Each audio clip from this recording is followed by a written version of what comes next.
Good evening, everyone, and welcome to the inaugural lecture of the Queen Mary Public History Unit.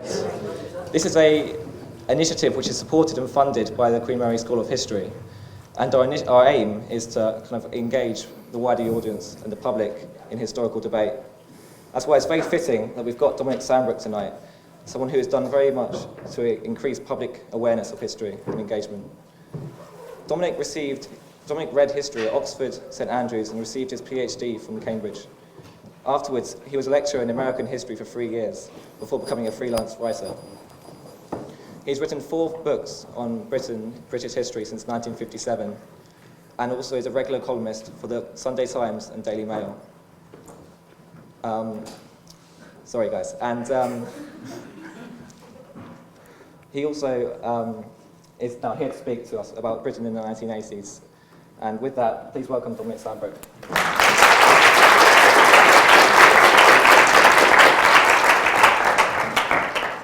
Thank you very much. Thank you for that kind introduction.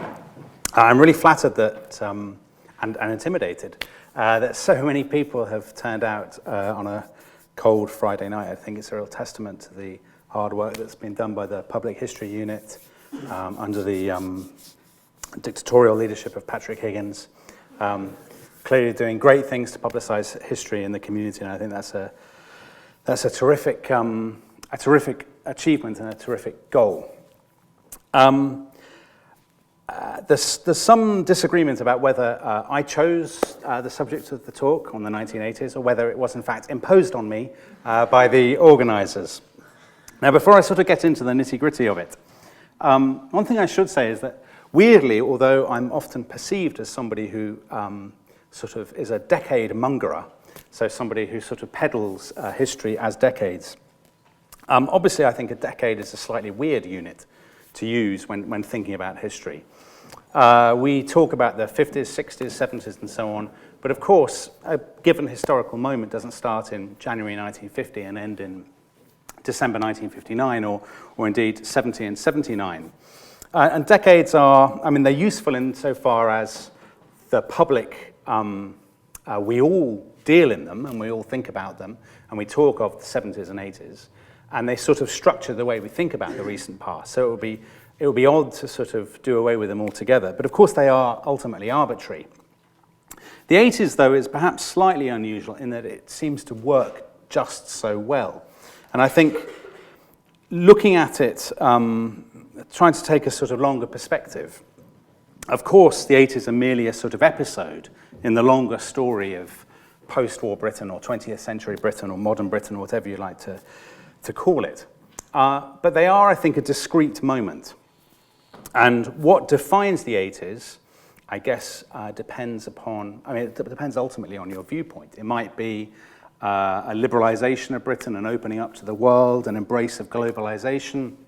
It might be growing inequality. It might be an emphasis on choice and aspiration. It might be a sense of divisiveness. And you can, as it were, take your pick. But I think they were a disruptive and a very discrete moment. And one reason that they worked so well as a moment is obviously because they're identified with somebody who's only indirectly on this slide, which is to say Margaret Thatcher. Now, when I did a TV series for the BBC about the 80s, when we were conceiving it, we toyed for a little bit when we were writing the treatment, which is the thing you write at the beginning, with the idea of not doing Mrs. Thatcher at all. We discussed how it would work to do the 80s without, if you didn't include her. And to some extent, you'll see traces of that, I think, this evening. And of course, in the end, we put her back in because you can't really do it without her. But I think it was a useful exercise and a reminder that history is not necessarily about the big moments, the Falklands War moment that you see in the middle of the slide, that there's often, we as historians don't pay attention to the sort of the mundane and the middle ground and the mainstream, where our eyes are drawn to the sensational, to the exciting, the eccentric, and so on.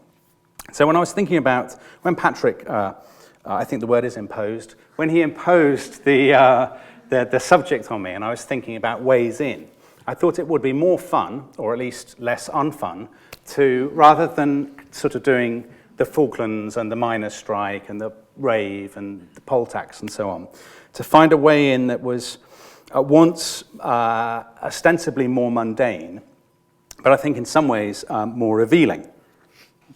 Now, all the same, I think the obvious place to start is, well, the obvious place to start. So this is the scene that I guess anybody who knows anything about politics in the 80s is very familiar with. It's May 1979. Margaret Thatcher has just won the election and just become Britain's first woman prime minister. So this is the sort of the foundational moment of 80s Britain, if you like. It's the moment from which everything begins and from which so many accounts take their cue. So she pitches up on the steps of Downing Street. There's far more press interest than there is usually. Lots of photographers, lots of cameras, because she's, of course, the first woman.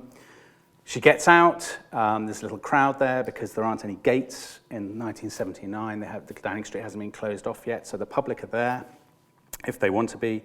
And she gives the famous reading erroneously attributed to Francis of Assisi, where there is discord, maybe bring harmony, blah, blah, blah, blah, which is, of course, very ironic, given what was to come. So she gives that, then the press ask her a couple of questions about what's she going to do, is she thinking at this moment about, they say, are you thinking about the suffragettes and your father and your parents, your father and mother? And she pretty much ignores the question about the suffragettes and says, yes, she says, it's passionately interesting to me that everything I was talking about in this election was everything that I learned from my father in a very small town, blah, blah, blah, blah. And then she goes in and the door closes. And actually, the interesting thing, I think, or the interesting thing to me for the purposes of the talk, is what happens next. So she goes in and the door closes, and like all prime ministers, she gets straight down to work appointing her cabinet. And Mrs. Thatcher being Mrs. Thatcher, she goes into it in enormous detail and works on it for sort of hour after hour. Now, everybody thinks that when you become prime minister, you move into number 10 and that's that. But she doesn't move in straight away. I mean, logistically, it's really complicated and difficult. You don't have your stuff, you don't have your clothes, you don't have anything. So she's sort of going back and forth between her house in Chelsea and Downing Street at first. And the first night, she's sitting there with her aides, drawing up the cabinet, and she works very late, as she was always going to. She works till nearly midnight. But they persuade her to have a break at 8 o'clock to have something to eat. And what they have is shepherd's pie that has been cooked beforehand. Now, accounts differ on this. Some people say she did it herself. Some people say she got aides to do it. But they'd cooked it beforehand in Chelsea because there's no real Downing Street cook. A lot of people imagine that there was a sort of team, like in the White House, on hand to cater for you, but there just wasn't. So they've got this shepherd's pie, and she presides while everybody, all the civil servants and whatnot, tuck in. Now, one thing that I don't think anybody's, this is such a pifflingly irrelevant historical point that I think I'm pretty safe in saying I'm the only person who's ever discovered this or worked this out, is that the civil servants, it's actually the second time that day they've had shepherd's pie, because James Callaghan, his farewell meal at lunchtime was also shepherd's pie. So they sort of sit there and they have it twice. Now, the difference is Mrs. Thatcher basically plays mother, so she sits at the head of the table and she doles it out, she makes sure everyone's got enough, she asks if anyone wants seconds, and all the rest of it. So right from the beginning, even in this very mundane way, she's obviously a complete break with her predecessors. It's impossible to imagine Harold Wilson or Callaghan or Heath or any of the male post-war prime ministers sort of making sure everyone's wine is topped up, making sure everyone's got a full plate full, everyone's got what they want, in the same way that Mrs. Thatcher did. And that's, when I thought about that, it set me thinking how right from the beginning there was an obvious difference. Now, there's, I think, a good book to be written about prime ministers and food. So, weirdly enough, Churchill's favourite food was also shepherd's pie, which he characteristically called minced meat under a glorious cloud of mashed potatoes. Now, in his case, he washed it down with champagne. But most of Mrs. Thatcher's predecessors actually had surprisingly austere taste. So, Clement Attlee was a notoriously abysmal host. And his Foreign Secretary, Ernest Bevin, used to tell his cabinet colleagues, the worst thing that can ever happen is for you to be invited to Chequers by the Attleys, because he said, you don't get enough to eat, they give you sherry in glasses the size of thimbles, and the only warm room in the house is the lavatory. Harold Macmillan, he said his taste was simple nursery food, and by which he obviously means food that's being provided by your nanny or by your sort of the nurse that attends you in your aristocratic family. Harold Wilson, when he came to power in the 60s, he had used food as a way of distinguishing himself from what he saw as the sort of corrupt, anachronistic Tory elite. Most famously, telling the Daily Express, if I had the choice between smoked salmon and tinned salmon, I'd have it tinned with vinegar. I prefer beer to champagne, which wasn't really true, and if I get the chance to go home, I have a North Country high tea without wine. So there you see sort of Wilson's presentation as a populist.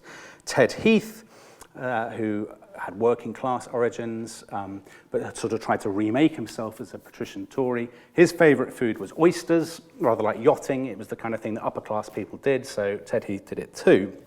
But Ted Heath's premiership, in a nice sort of omen, began with him pitching up like Mrs. Thatcher did. There was nothing to eat at all, there'd been no preparations made, and his civil servant had to go out and get him some pork pies and some bottles of beer on his first night in number 10. And if you want one moment, I think, that sums up the 70s, that is it. So the weird thing about Mrs. Thatcher is that this wasn't a sort of one-off. People were always asking her about food and always asking her about cooking. In fact, they'd never stopped since she challenged Heath for Tory leadership in 1975. But obviously, when they asked these questions, they weren't really interested in what she ate. They were interested in what she cooked. And the reason was, of course, that she was a woman. So nobody ever said to Callaghan, what's your recipe for beef stroganoff? Do you cook breakfast in the Callaghan household? These questions were never posed to previous prime ministers. But people always posed them to Mrs. Thatcher. Now, you may well say, well, this is all indicative of the sexist attitudes in the British media and whatnot, but the truth is that she really encouraged it. Because right from the beginning, right from the moment that she became prominent, she actively encouraged the misapprehension that she was the one thing that she had never, absolutely never, ever been, which was an ordinary suburban housewife. So one of the first sort of brushes with national fame after her milk-snatching episode as Education Secretary was in 1974 when she said that to beat inflation, she'd started hoarding tins. And this, Labour sort of gave her a bit of a kicking and said she's a hoarder, she's stuffing her cupboards with tins at the expense of the English working man and his wife and all this business. And she sort of hit back, she said, I'm not a hoarder, I'm just a prudent housewife. Now, of course, she wasn't just a housewife, but it was very convenient to her, and it was an important part of her political appeal that she pretended that she was.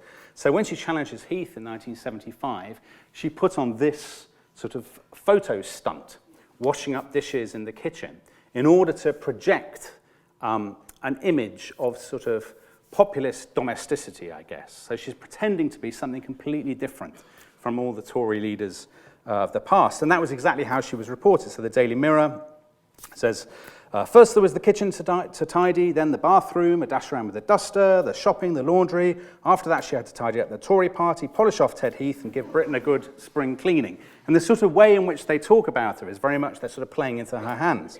And the Mirror said it was hard to tell whether she was auditioning to be Prime Minister or Housewife of the Year.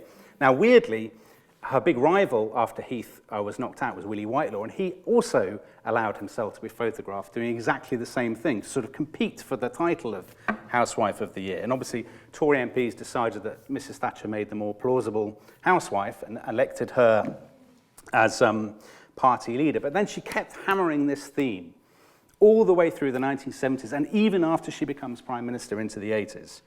What people don't realise about me, she tells The Sun, is I'm a very ordinary person who leads a very normal life. I enjoy it. I see that the family have a good breakfast, and shopping keeps me in touch. Now, a lot of this was obviously just completely untrue. I don't think it was so much a deliberate lie as it was something that she wanted to believe about herself. She liked to think of herself as somebody who was sort of omni-capable and was perfectly capable of sort of grilling Dennis's bacon. That's not a euphemism. grilling Dennis's bacon at the same time that she was running the country. But of course, being Prime Minister is a full-time job, and the reality was very different. We don't have a cook, she told the Sun in '83.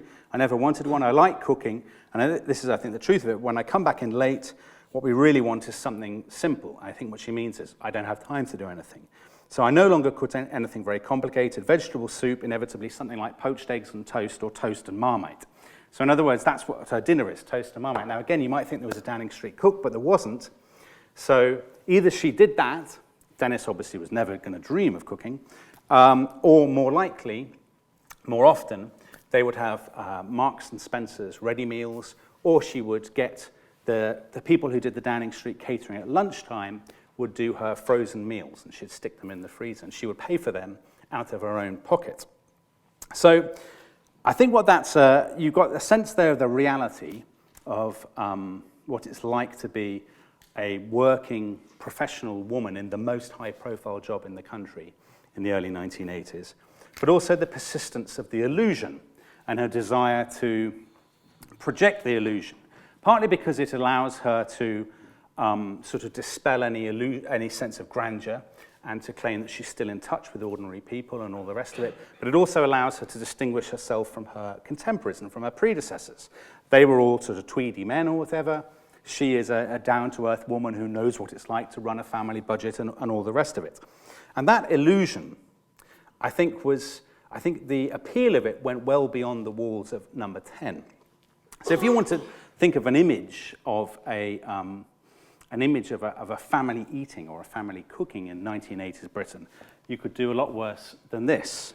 So these were, I mean, many of you are probably far too young to remember these, but these were some of the most popular and emblematic ads of the 1980s, the OXXO commercials, which were commissioned by the stock cube giant from the advertising agency J. Walter Thompson in the early 1980s. Now, J. Walter Thompson in the 1950s had already done a series of OXXO ads that ran for almost 20 years.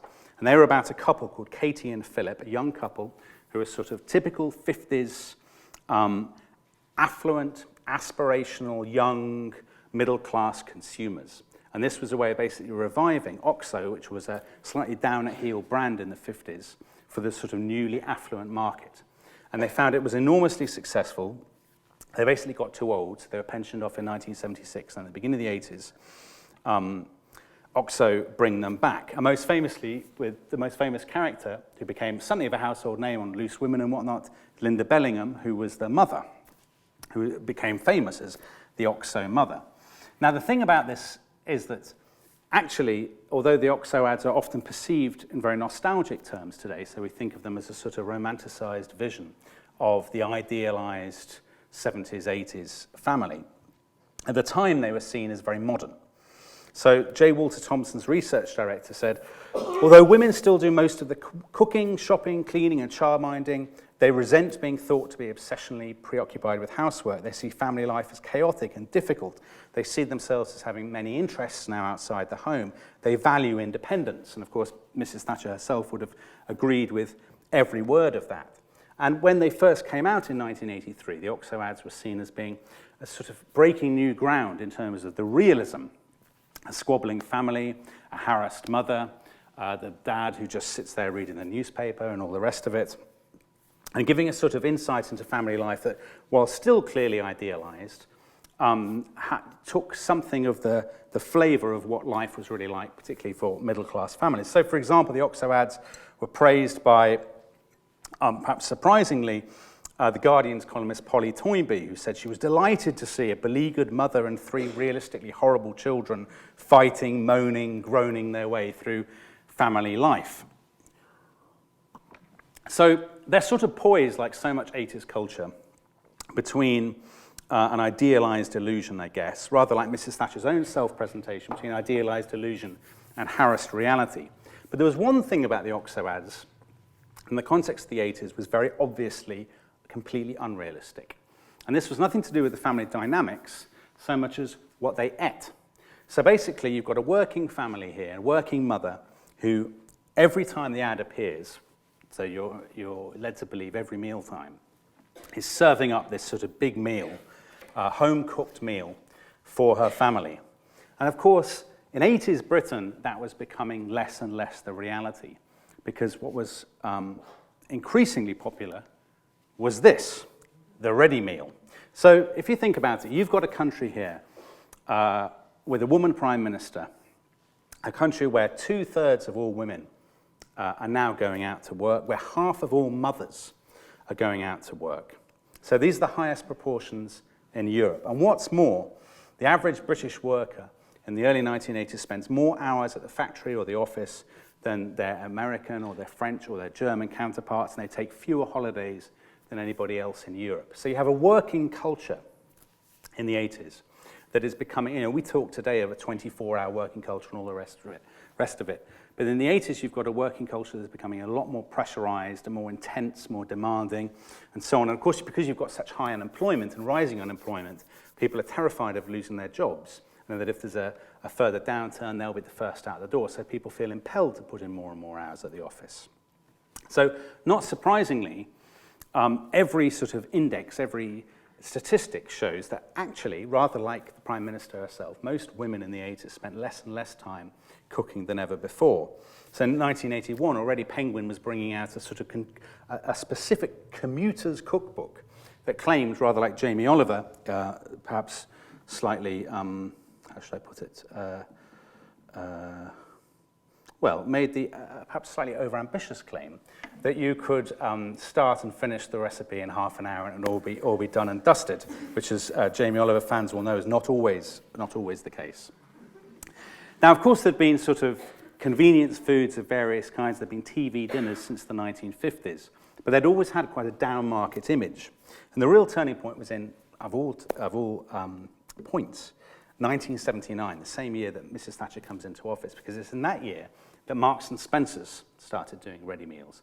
And the most famous one, they started off with the chicken Kiev, which was their sort of big breakthrough and is often hailed as the sort of great, by scholars of such things, ready meal historians, as the great breakthrough in the story of the ready meal.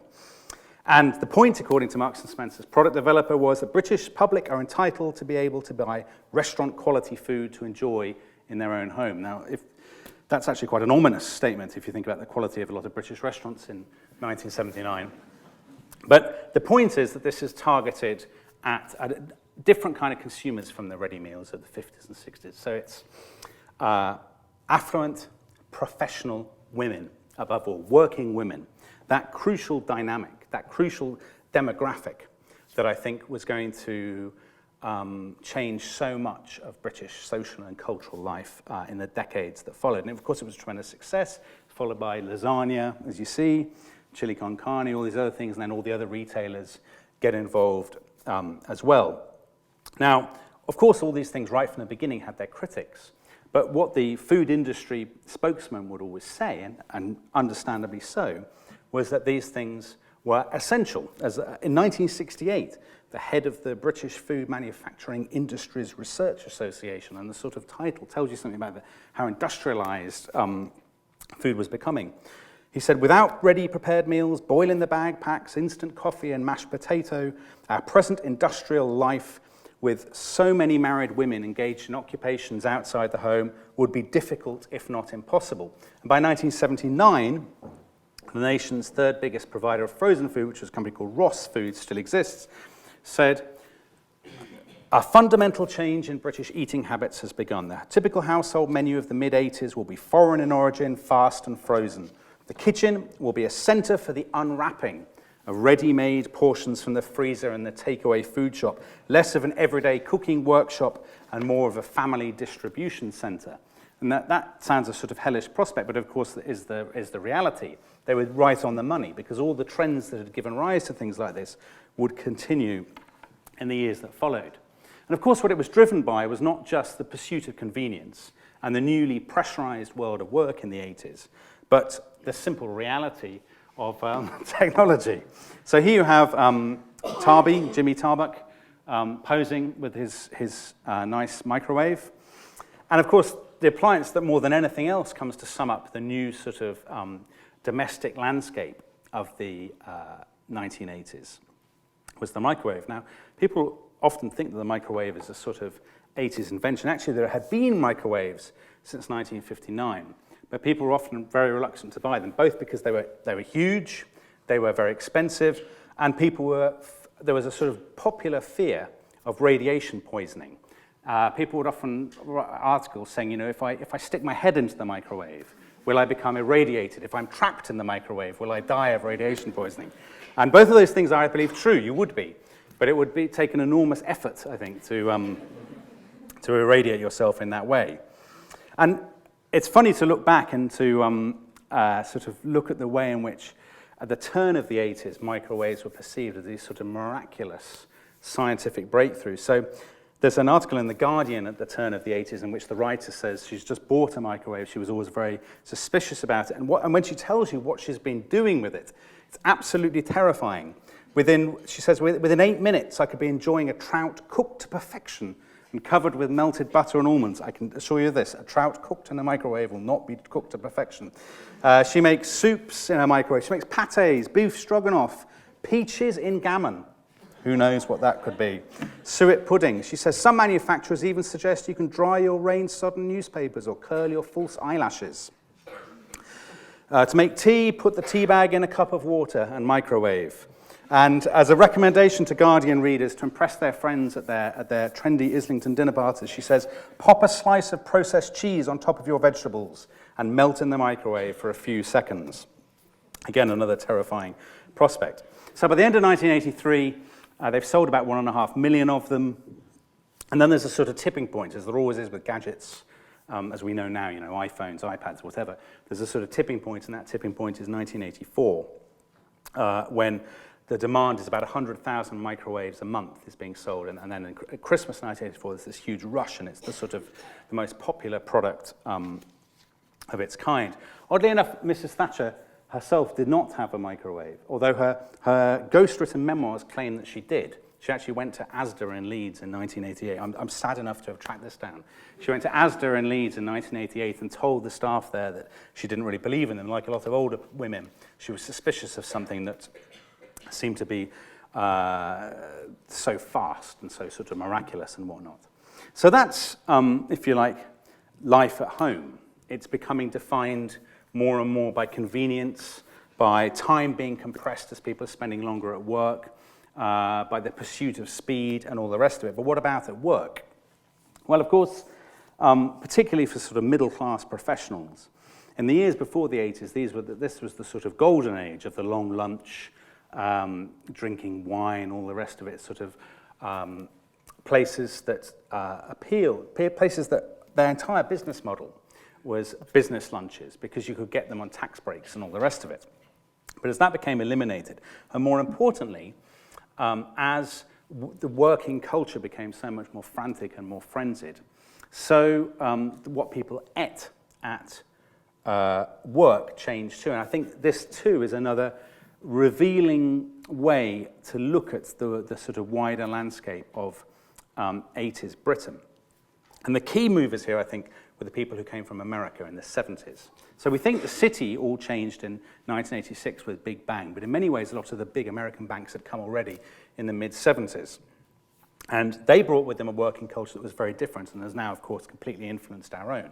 So they didn't go out to have a long lunch in the middle of the day. They wanted a sandwich at their desk.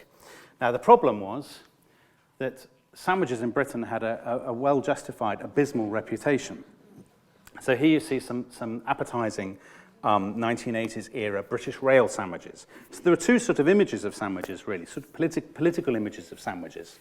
One was the British rail sandwich, which people saw as a symbol of, particularly on the right, they would say, well, that's a sort of symbol of the failure of nationalisation. You've got a big nationalised industry, they give you terrible sandwiches that sit there all day under a sort of glass dome, yellowing and all the rest of it.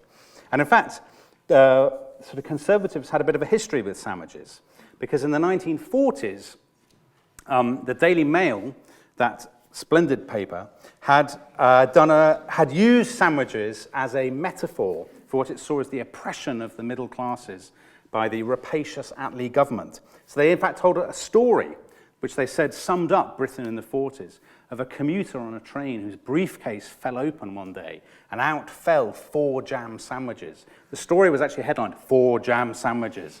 And the story says, the sandwiches fall out, the man is absolutely mortified. And the reason is he's been so oppressed by Labour's taxes and by what the paper perceives as Attlee's war on the middle classes that he no longer has the money to afford a proper lunch, and he's ashamed, he's lost face in front of all the other commuters. He can never take the train again because they've seen him as a man who takes jam sandwiches to work. So sandwiches went through this sort of renaissance in the 80s. After years of what's the word? Sort of sandwich-based decline. There's a resurgence in the sandwiches image.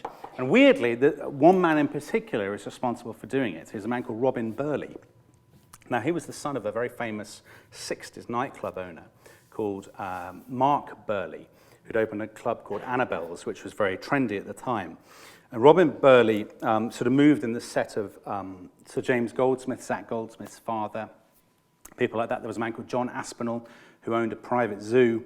And John Aspinall was the man who is thought to have facilitated the escape of Lord Lucan, the peer in the 1970s who supposedly murdered his wife's, his children's nanny in the belief that she was his wife, and then escaped and disappeared and was never seen again. And Burley moved in this sort of world. Aspinall, who had this zoo, Burley visited the zoo, and a tiger attacked him and mauled him. So he was left permanently very bad scarring. Anyway, that didn't hold him back from becoming this sort of the sort of Martin Luther of the sandwich reformation.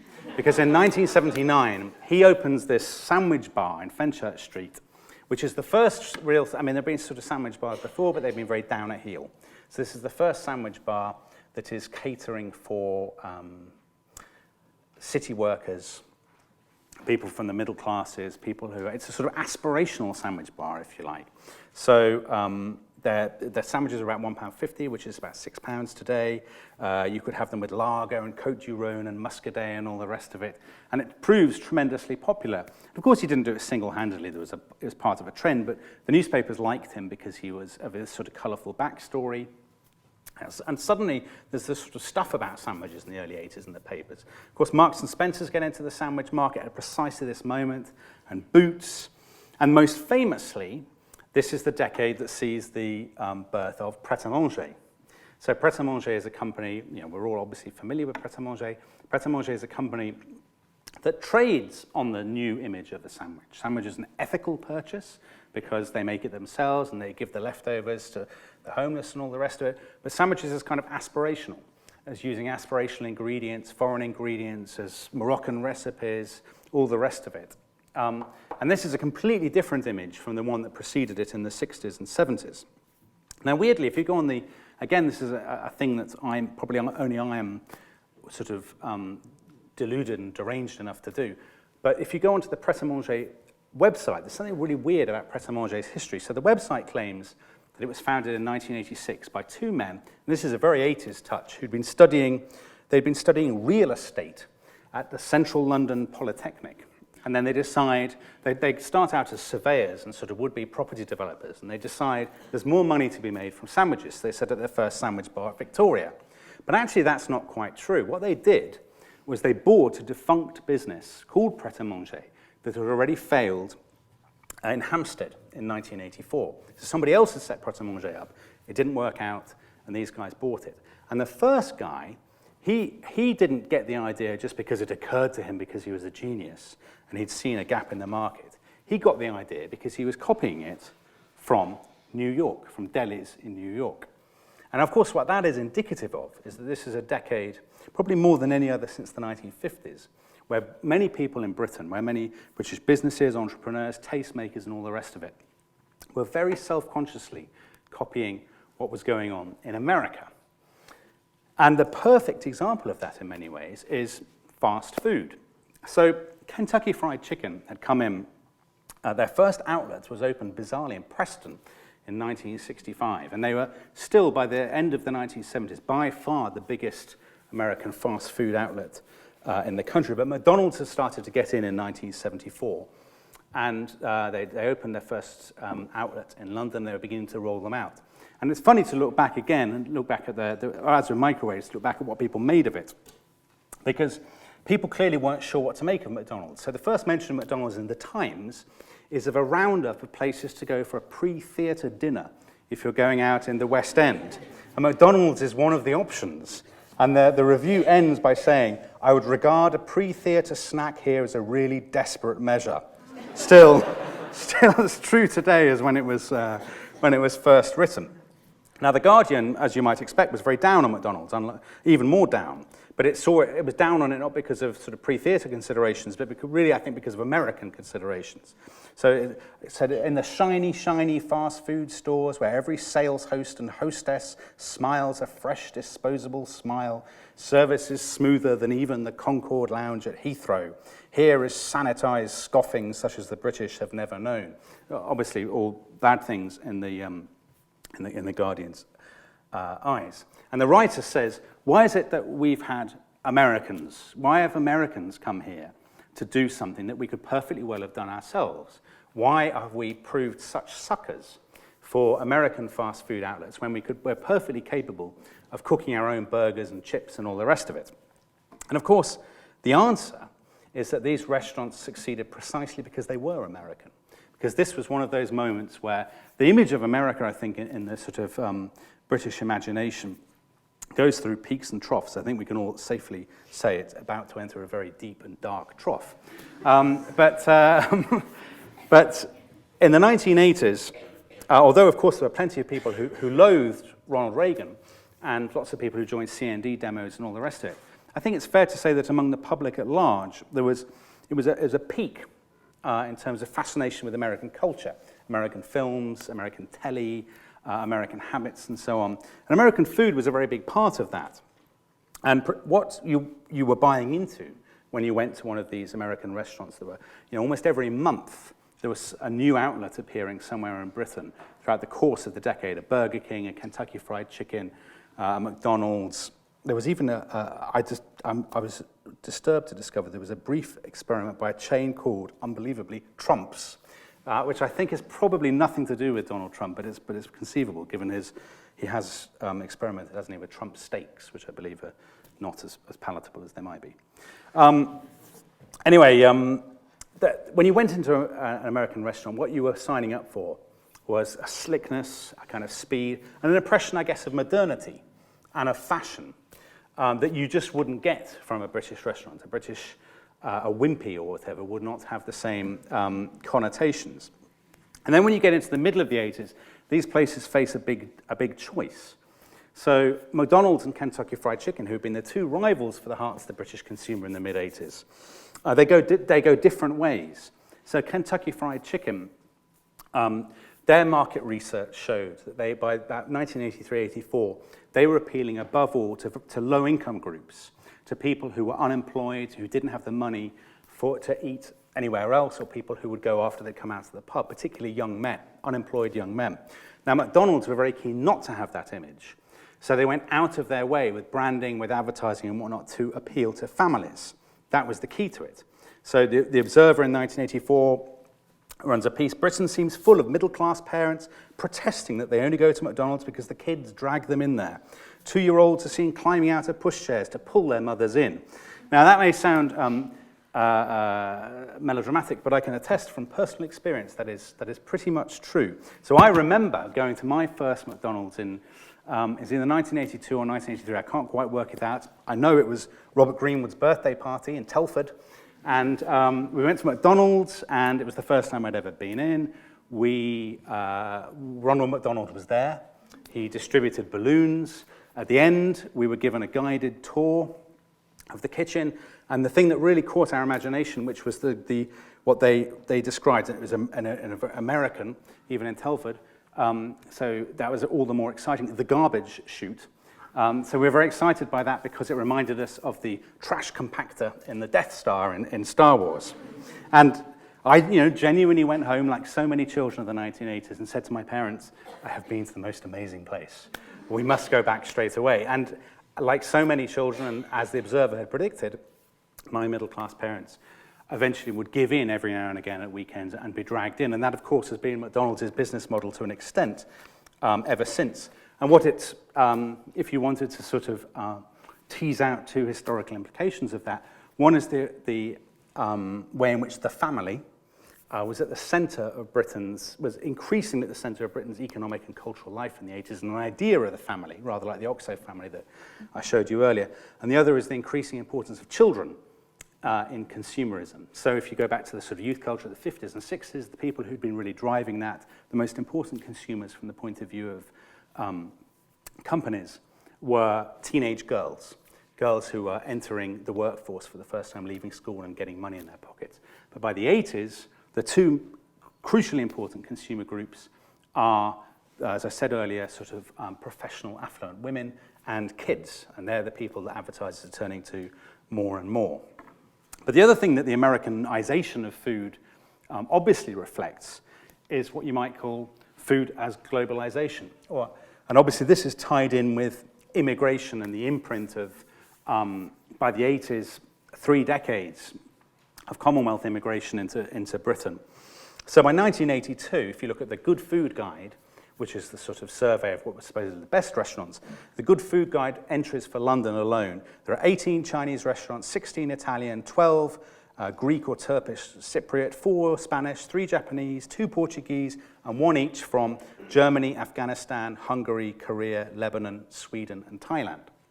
So in other words, the London sort of eating scene in as early as 1982 is thoroughly globalized in a way that would have seemed simply inconceivable even 30 or 40 years earlier. Of course, there would have been individual restaurants 30 or 40 years ago, but nothing on the same scale that you have by the 1980s. And that's true, I think, more broadly if you look beyond London. So the biggest single pasta factory in Europe was built in the turn of the decade, and it was built not in Italy, but it was built in St Albans, appealing to this sort of enormous demand for pasta in the British market. If you take somewhere like Leamington Spa, sort of a fairly nondescript market town, you've got 5 Italian bistros, 5 Indian restaurants by the early 1980s. There's one academic who lived in Leamington Spa right at the time. He'd grown up in Lancashire in a mill town that had precisely 1 cafe. And he said to live in Leamington in 1981 feels like London and New York rolled into one with a level of luxury and extravagance to rival Sodom and Gomorrah. And I've never thought someone would say that about Leamington Spa. And of course, that's not just confined to eating out. It also affects the way that people eat at home as well. So what you have, I think, is the sort of, the reaching out, I guess, of particularly immigrant cuisines into the households of their white neighbors, the sort of filtering out of the tastes and flavors that people have brought with them from their countries of origin. So in 1982, Mass Observation, which was this sort of organization which was dedicated to recording the everyday lives and impressions of, as it were, ordinary people across the country. It asked its volunteers to tell them how their diets had changed. And a lot of them wrote back and said, the thing that's changed the most is I use far more spices than I'd ever used before. I use far more foreign ingredients. So a woman from Darlington wrote in. So Darlington, we're not talking about sort of metropolitan, trendy North London. We're talking about somewhere about as far away as you could possibly imagine. She writes in and she says, my mother all her life cooked with 8 spices, but if I open my cupboard, I see cumin, turmeric, garam masala, oregano, cardamom, chili powder. Even in the northeast tundra, she writes, we can get kiwi fruit, pomelos, I don't actually know what a pomelo is, pomelos, mangoes, uglies, sweet potatoes, okra, and so on, which were unheard of 10 years ago. So you get a sense in which, of course, this is a decade in which Britain is becoming globalized, in which globalization is affecting British economic life, you know, the flight of jobs, the closing of factories, the flood of foreign imports, all the rest, all those microwaves that I was talking about earlier, most of them are Japanese-made, not British-made. But even in something as mundane as food, Britain was becoming clearly a much more outward-looking, much more globalized, much more European, much more, much more globalized country. Now, I see that I have run hugely over my allotted time already, despite being a fifth of the way through.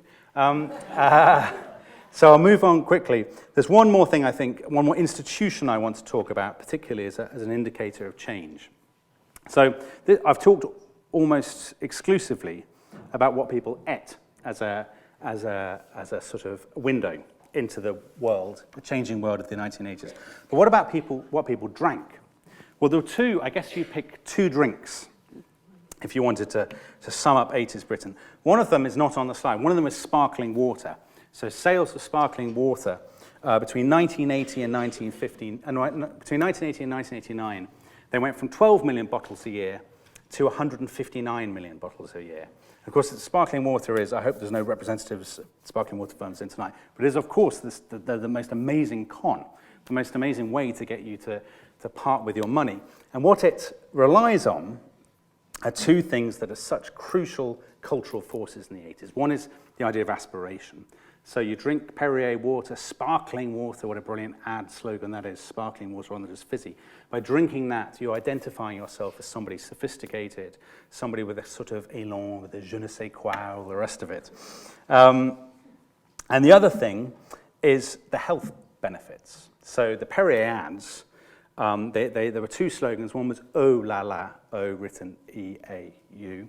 And the other one was "No calories." No, written N-E-A-U. So, and that's very clearly aimed at precisely those people that I talked about earlier, the professional working women who are concerned about their appearance, who are being hammered all the time, being bombarded with messages from advertisers and whatnot about being slim, about fitness, which is, of course, another big, huge success story, the fitness industry in the 80s. The sort of fascination with image and with body image, which I think has a very 80s particular flavor in this decade. So water is one of these things, and water clearly is aimed particularly at female consumers. And the other thing is the wine bar. Now, we often think of wine bars now as a sort of yuppie thing, as something that grew out of the city and was this sort of the image of sort of braying bankers celebrating their bonuses with and ridiculously expensive bottles of wine while they talk to each other on their brick mobile phones. But and in reality, I think it's better to think of a wine bar as developing as a sort of a university, is a funny setting to say this, as a sort of safe space, if you like. So when they were first established, they were often marketed as, this is a place where if you're a woman, you can come and have a drink, and nobody will harass you and nobody will grope you as they would in the pub. So as The Guardian explains in July 1982, it says, wine bars are providing a vast section of society with a freedom they never had before, that of sitting in a drinking place without being accosted, pinched, chatted up, or loudly and anatomically commented on. And the wine bar proprietors would often go out of their way to appeal to women. One way of doing that was pubs were very smoky. They sort of felt very masculine. They had narrow windows and whatnot. Wine bars would have big plate glass windows for a sort of sense of openness, so a sense that you could see and be seen. And what that meant was nobody would come and sort of try and molest you from behind or something, because everybody could see that they were doing it. Now, of course, one sort of if you are that way inclined, you could have listened to all of this. You could have said, yeah, but this is only sort of one side of the 80s. The 80s is famously a decade in which it's very difficult to sort of impose one meaning. And of course it is, because there is another side, a very indicative side to what people ate and drank in the 80s. And for all that food and drink were taken as symbols of the affluence and aspiration that were remaking so many people's lives in the 1980s, for every me who was a child and eating pizza for the first time and going to McDonald's and all the rest of it, and seeing his parents have wine with their Sunday lunch in a way that their parents would never have dreamed of doing. For every me, there was obviously somebody who was at the other end of the spectrum, if you like. And food became very often a very potent symbol of the sort of disappointment and deprivation that governed so many people's lives at the decade. So there's a huge boom in the 80s of writers doing travelogues, writers doing surveys, state of the nation. They go to Wigan, they go to Rochdale, wherever, to look at the sort of the lives of people who've lost out from the changes of the day. And almost always they draw attention to what those people are eating.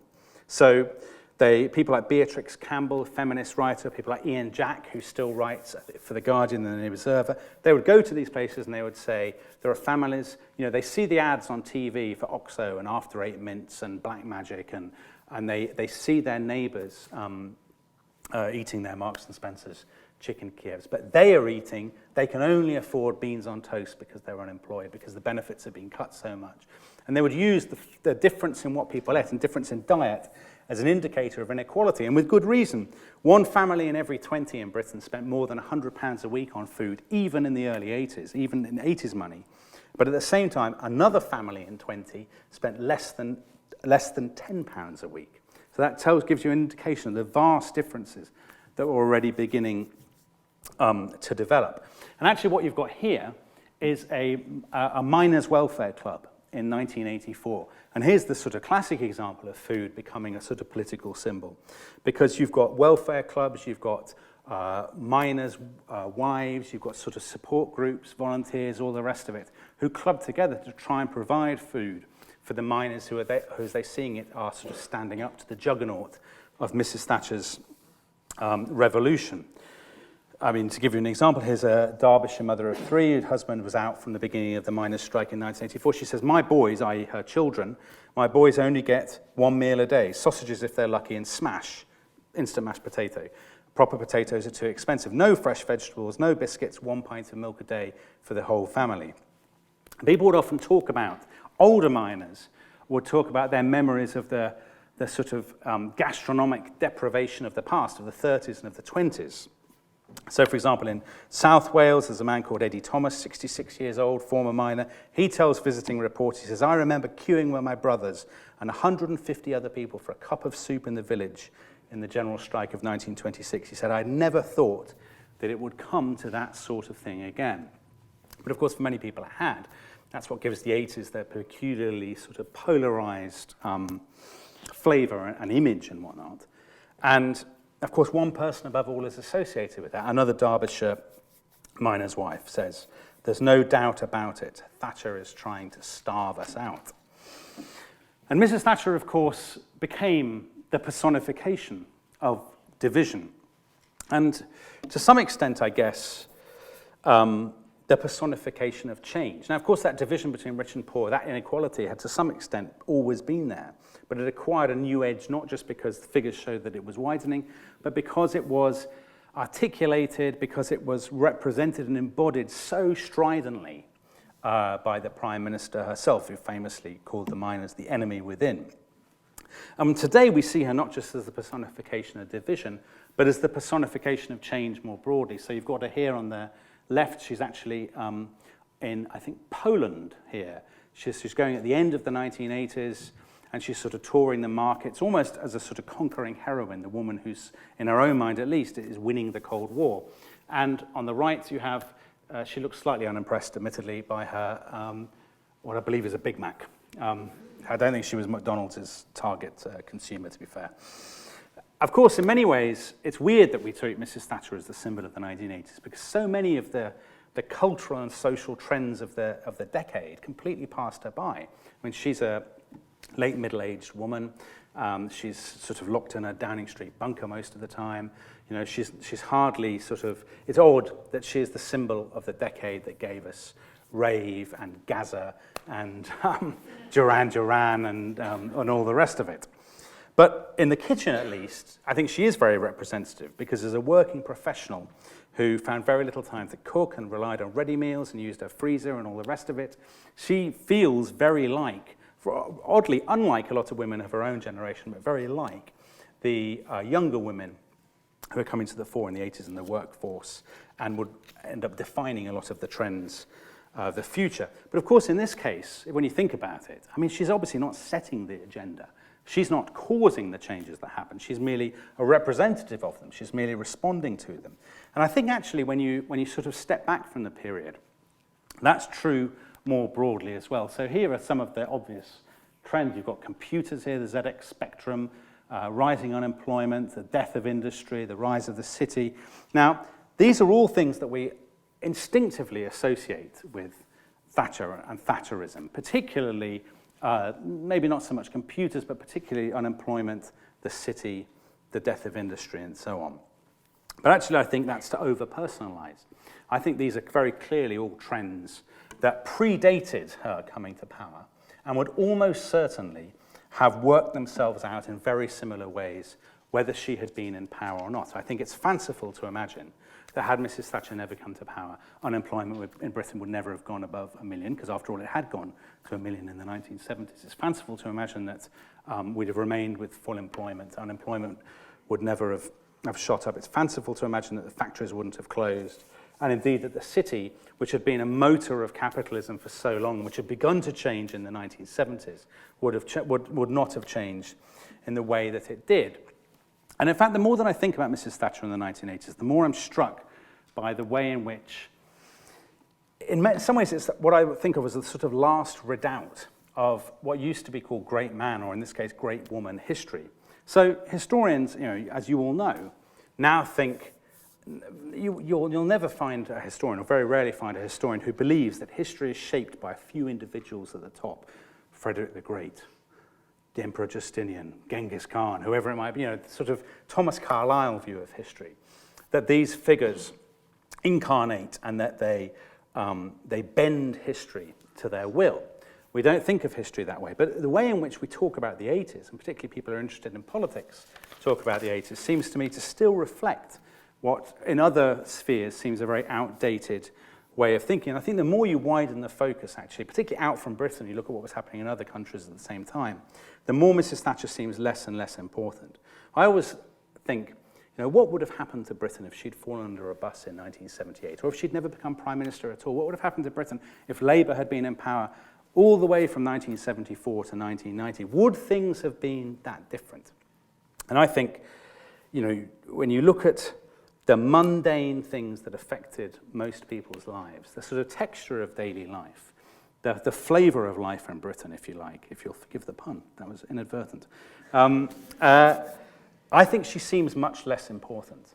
I think many of these changes would have happened anyway. Now, I think it's become very convenient for both left and right to pin them on her, either as a sort of heroine or as a scapegoat. But I think in the 80s, as so often in history, as always in history, the truth is that the sort of great and the good, the politicians, the leaders, the great men and great women don't really make our history. The truth is, I think, that our history is made from the millions of choices that ordinary consumers were making every day. You see, it wasn't really her decade. I think for better or ill, for good or ill, it was ours. Thank you.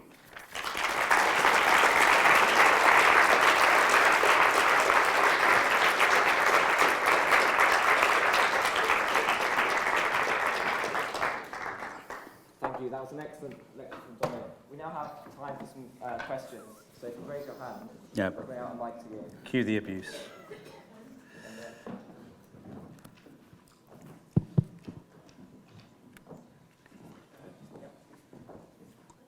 Hello, I'm from Graveney School.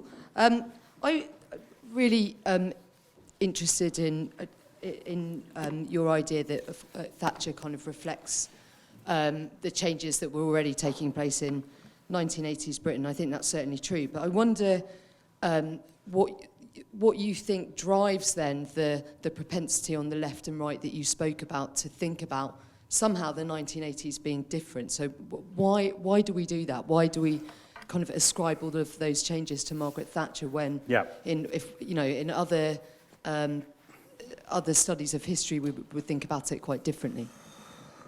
Well, she was so electorally successful that I think she was always going to leave a very deep imprint in the public imagination in a way that no other post-war prime minister did. I guess not just because she was so electorally successful, but because her personality was so strident, was one on which people could not have, nobody really cared about Alec Douglas Hume, but everybody had an opinion about Margaret Thatcher.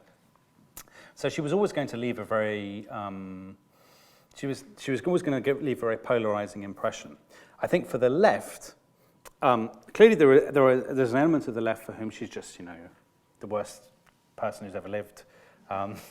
And they deplore everything, all the change. I mean, you might call in some ways, oddly, a sort of small c conservative left that looks to turn back the clock to what they see as the lost potential of 1945 and all the rest of it. And so they deplored everything that she did from the moment she took office. And because she was so successful, because she was there for so long, her status became ever greater in their eyes as a sort of demon. Then there was an element of the left which you would call, I guess, Blairite, which saw her as somebody, I guess Tony Blair, if he was here, would say, you know, she made necessary decisions that we then didn't have to make, and we could sort of clear up some of the messes that she left. So there's a sort of complicated attitude there on the left there, I guess. On the right, obviously, she's just a heroine, end of story. And it was the right didn't really have in British politics after Churchill anybody to really shout about in the same way. I think any prime minister who wins 3 elections in a row is bound to become, you would expect them to become a sort of hero to their own party, as she did. I mean, obviously, Tony Blair is an exception in that he's a hero to probably the other party. But yeah, I think it's odd that, I mean, it's convenient, I guess. It's convenient to make her a scapegoat, if you like. I mean, I know there'll be some people who say, oh, he thinks she's just a scapegoat, whereas she was, in fact, the villain. But I think she is a convenient scapegoat. And she made herself one because because she never really rose above partisanship, because she struggled to present herself as a truly national leader rather than a partisan one. She made herself the obvious target. And she almost welcomed that because she thrived on confrontation when things went wrong. So she cast herself, I guess, as enemy number one for the left. And for the right, you know, she had an extraordinary ability, I think, to speak to Tory activists in their own terms. Now, previous Tory leaders used to hate going to their party conferences because they didn't really agree with their own activists, and they sort of looked down on them and they were a bit embarrassed by them and whatnot. But her colleagues used to say in horror, God, she really enjoys it. Like, she agrees with these people.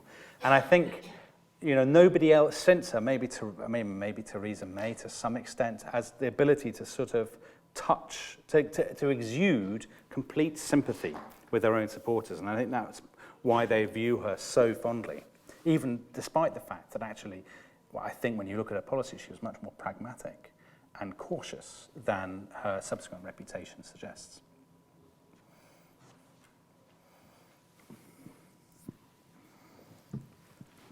Hello. This is perhaps a strange question to ask after a lecture on the 1980s, Yeah. but it seems over the last sort of 5 years or so, maybe even a bit longer than that, there's been a glut of historical interest in the 1970s. If you look at your series of books, for example, but you know, also Alwyn Turner, When the Lights Went Out. There's been 2 books about Jeremy Thorpe recently. Yeah. The BBC has been showing old Top of the Pops in the 1970s.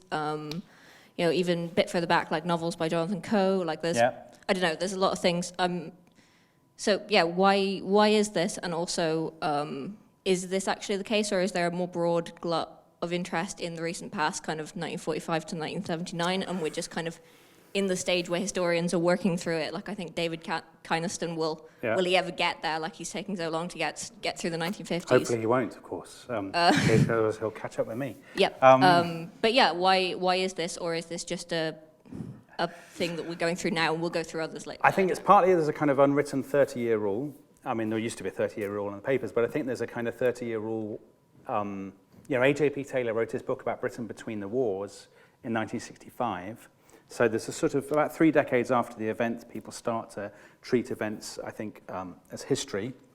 I think there's an element with the 70s in particular of when the crash happened in 2008, people looked back to the last period, I think, where there had been a comparable sort of sense of implosion of the Western economy and of Western assumptions, which is kind of around about 1973, 74. So I think there's a lot of interest in that. And, you know, obviously the Green movement began really in the 70s, and it's become more and more newsworthy in the last decade or so. So people look back for that reason as well. But I also think it's actually just generational. I think you have you give the example, I did a TV series on the 70s, and that was my first TV series, and the people who commissioned it, so the controller of BBC Two and the history commissioner, had both been at school and then students in the 70s. So when we went for a sort of meeting about it, I mean, I basically didn't say anything. They sat and talked to each other about wearing flares and all the rest of it. And then at the end said, what a brilliant idea. Yeah, you should definitely do a series. Even though I had contributed nothing to the conversation at all, they were sort of lost in a fog of nostalgia. And I think when you look at who can sort of, as it were, controls the stories that we tell about the past, and what age they are and what kind of people they are. I mean, I think in the last 10 years, there have been people who sort of came of age in the 70s and went to university and all the rest of it, and they become interested in the idea. I think there's a point you get to where you become interested in the idea of your own youth as history. And I think that's what's driven a lot of it. And I think the 80s is actually now taking over from the 70s to some extent. The papers are just being released, so there's growing academic interest, but also people like me who were kids in the 80s and are now at that point where there are sort of people far more successful than I am who are making the decisions about what is shown on TV, what books are written, what features are run in newspapers and all the rest of it. I think that's what determines the way we talk about the recent past in many ways. Because, I mean, 15 years ago, it would have been the 60s. You'd have been asking me that question about the 60s, and I think that, again, is a generational kind of turnover.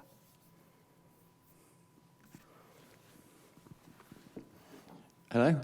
I found your bit about the microwaves at the start quite interesting because my dad in the 80s once set fire to his pants with the microwave. Wow. So how did he? Was he in them?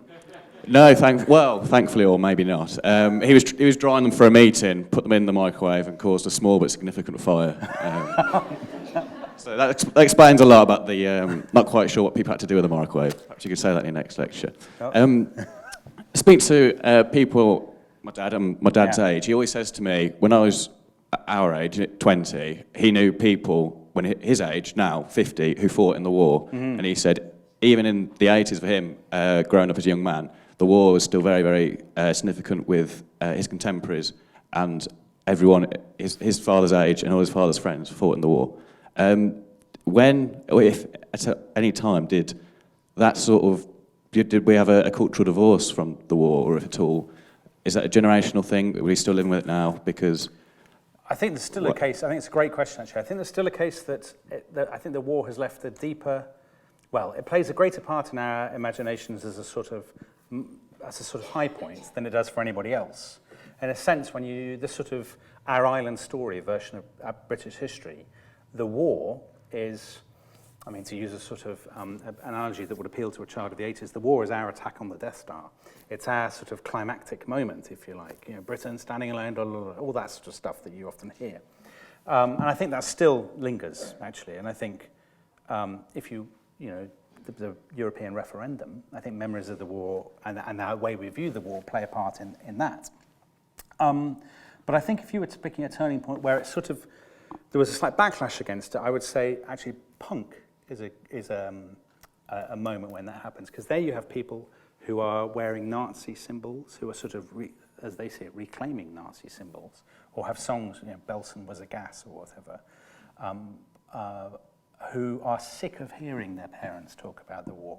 And that's the first generation that I think I've really noticed in their sort of memoirs and interviews who say, the sort of John Lydon, sort of Sex Pistols generation who say, I've heard nothing else, heard about nothing else for the first 20 years of my life than the war, and I'm sick of hearing about it. And I think that point, end of the 70s, early 80s, is the point at which you get a generation for whom it's become boring and tiresome to hear about it.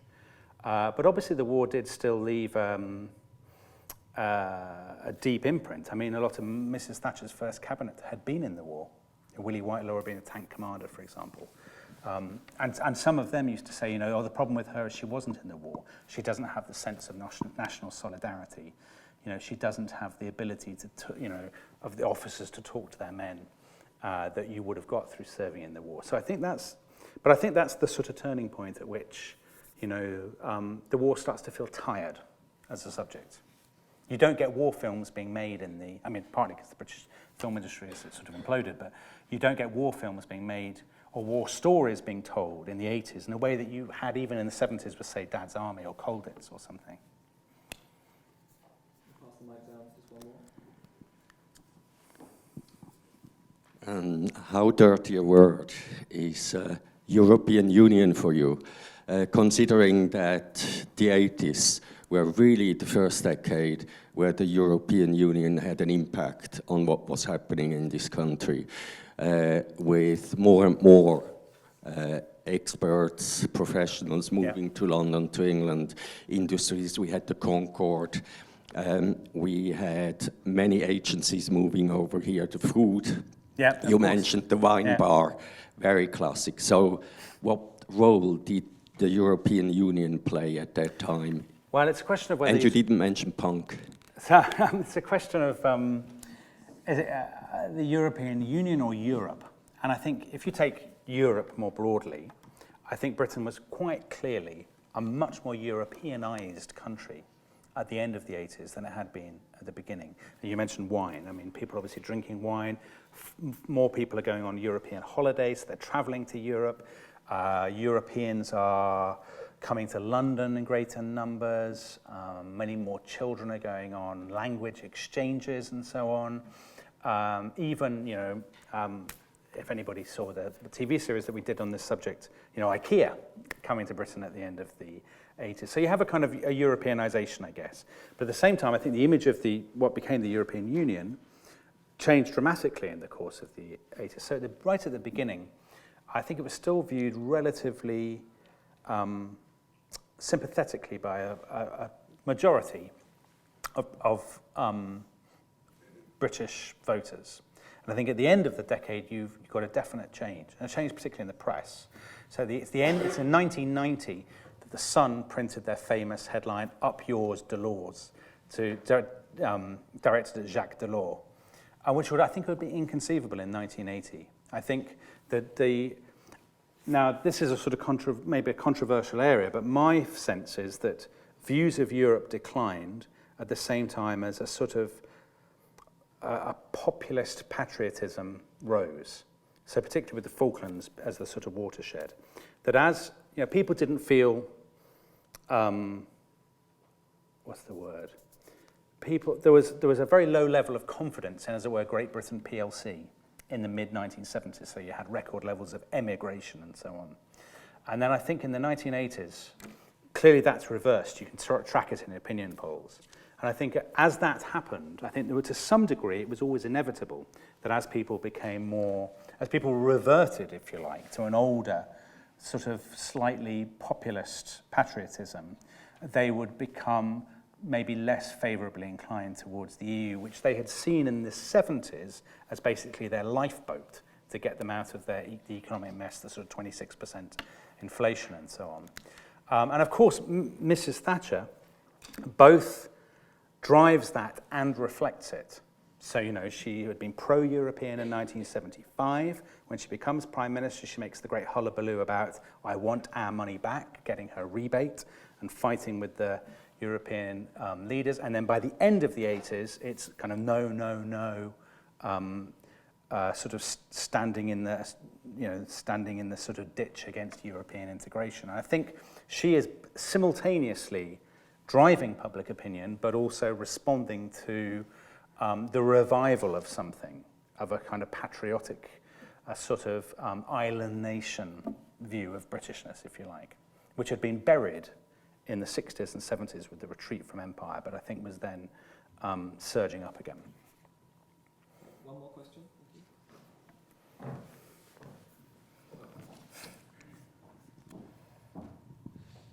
Sorry, you could probably hear me from right here. But you talked about the peaks and troughs in Britain's interest in America, and obviously the 80s was a peak.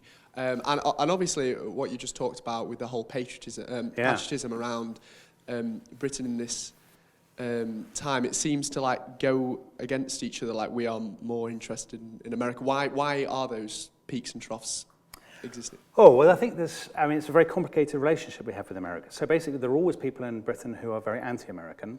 And that sort of switched, actually. So in the 40s and 50s, anti-Americanism tended to be a phenomenon of the right.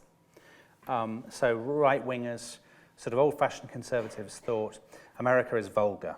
It's tawdry, it's very populist, it's commercialized, and all the rest of it. I mean, if you think about the BBC, one of the founding impulses in the creation of the BBC in the 20s had been, we don't want to go down the American route and have loads of radio stations with ads and all the rest of it, because that's crass, and they are a crass people, and we can't go down that road.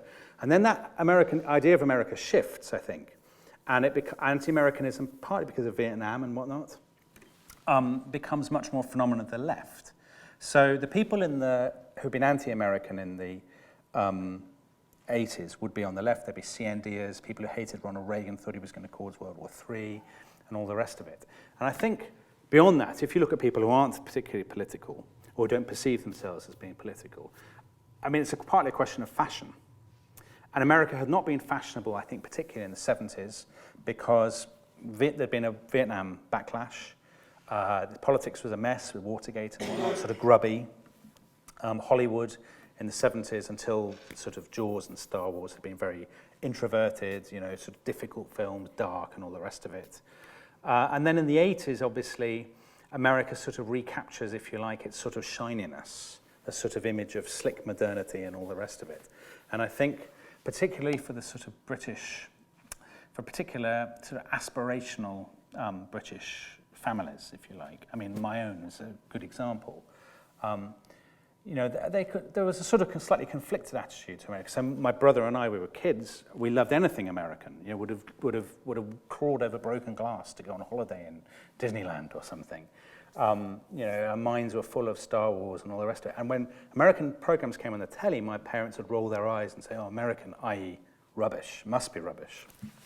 But I think, and particularly among younger people who weren't political, it was partly a question of fashion and partly. There's a sense in which America is sort of making the cultural weather in the 80s in a way that it hadn't quite been in the 70s. And how that relates to the issue of patriotism, well, for people who are the sort of, if you take your sort of, your editor of The Sun in the 1980s, there's a sort of acme of patriotic populism, if you like, that sort of up yours, Delors mentality, the gotcha mentality. They would say, well, there's nothing on, America, liking America is kind of like being patriotic because they're our closest allies, because they're kind of like us, and all the rest of it. It's the Europeans who are different. And I think that became very deeply embedded in parts of the media and in sort of sections of the national imagination in the 80s. And that was the point, that sort of Thatcher-Reagan relationship. They were perceived to have helped us in the Falklands, all of that kind of thing.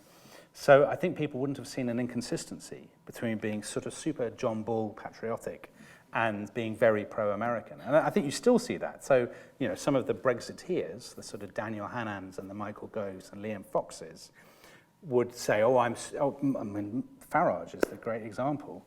They see no inconsistency between sort of flaunting their patriotism at home and then abasing themselves at the sort of golden doors of Donald Trump, as Farage did. Thank you. Perfect. Well, now we're going to have a wine reception and juice down in the foyer. And juice? Wow. And juice as well. So one last time, thank you, Dominic. Thank you. Brilliant.